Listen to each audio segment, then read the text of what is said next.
Have you ever heard a story that just seems, well, too wild to be true? We're going to dive into one of the most shocking accounts in the entire Bible.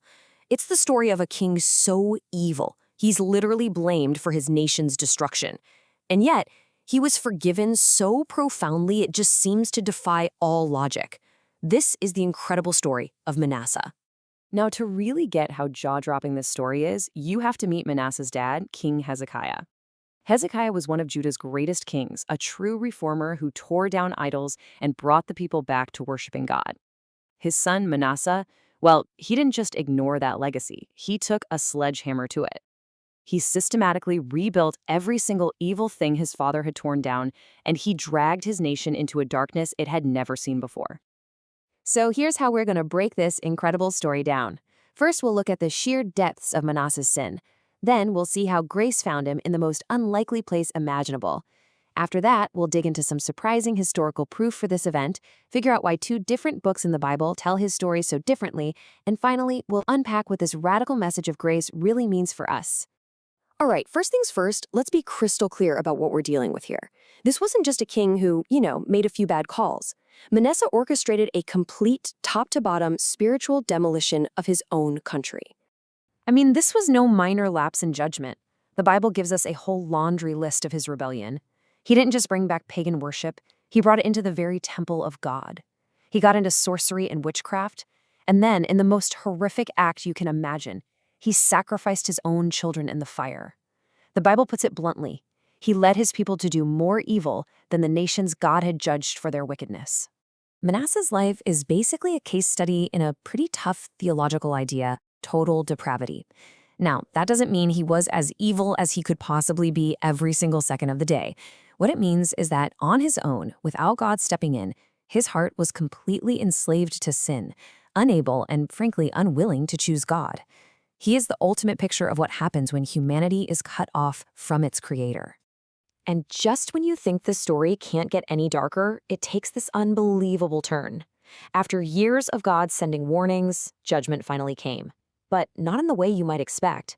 It showed up in the form of an invading army and a set of iron chains.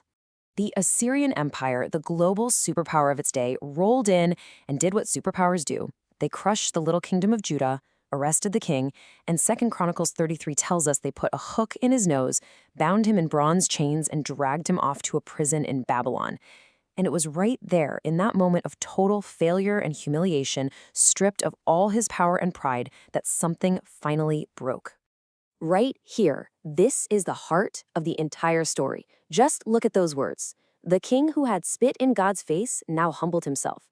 The king who sacrificed his kids to idols now prayed to the one true God. And the God who had every right to just end him listened.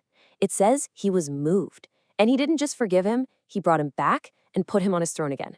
It's unbelievable. Now, this was not some kind of get-out-of-jail-free prayer. There's a clear pattern here. Real repentance started with deep, painful humility. That led to desperate prayer. That prayer was met with an impossible restoration from God. And the end result? A deep, personal, undeniable knowledge of who God really is. His changed heart actually led to a changed life. And you know what really drives this point home? What happened next?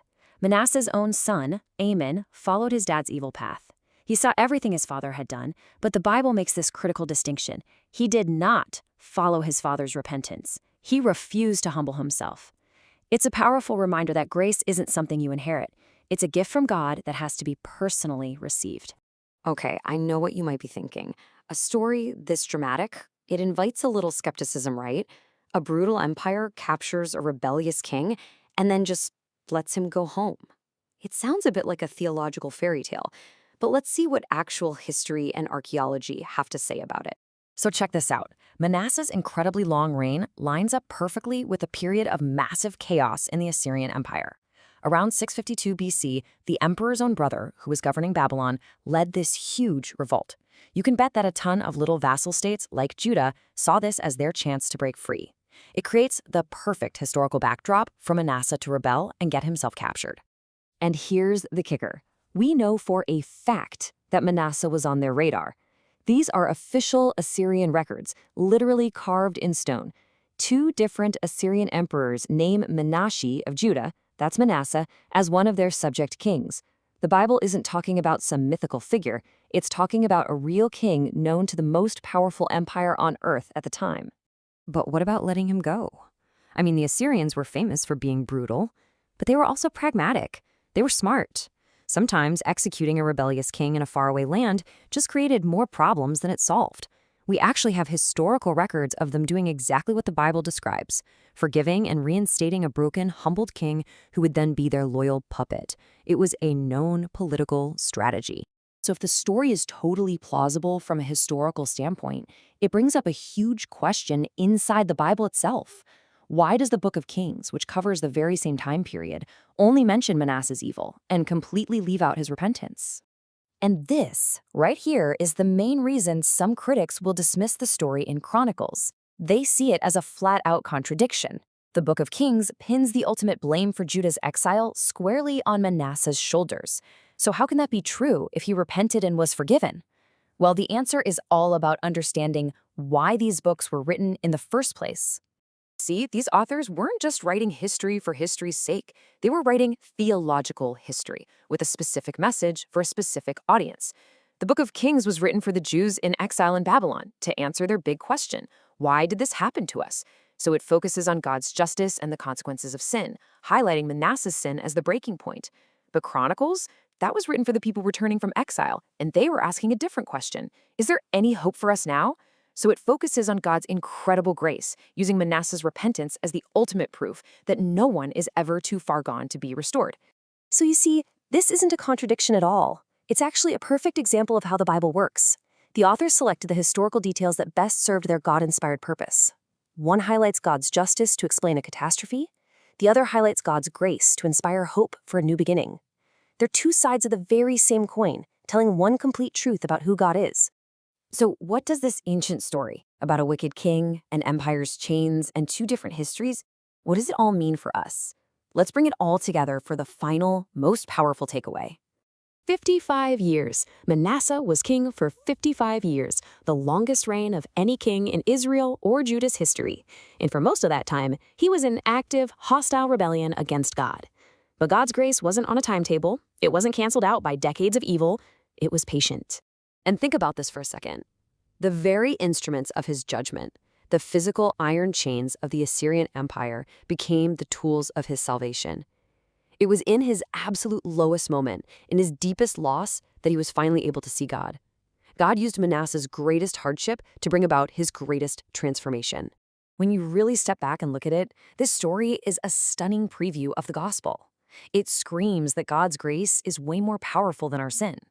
It shows that redemption isn't about us being good enough. It's about humbling ourselves before a God who is gracious enough. I mean, if God can save Manasseh, the child-sacrificing, idol-worshipping apostate, then there is truly no one beyond the reach of his grace. And that leaves us with one final thought. We all have chains of some kind, don't we? Maybe they're chains of regret, of a bad habit, of failure, of just feeling hopeless. This story of Manasseh asks us to consider a radical possibility. What if the very thing in your life that feels like a prison could be the exact place where God is waiting to meet you? If grace could find Manasseh in a Babylonian prison, it can absolutely find any of us, right where we are.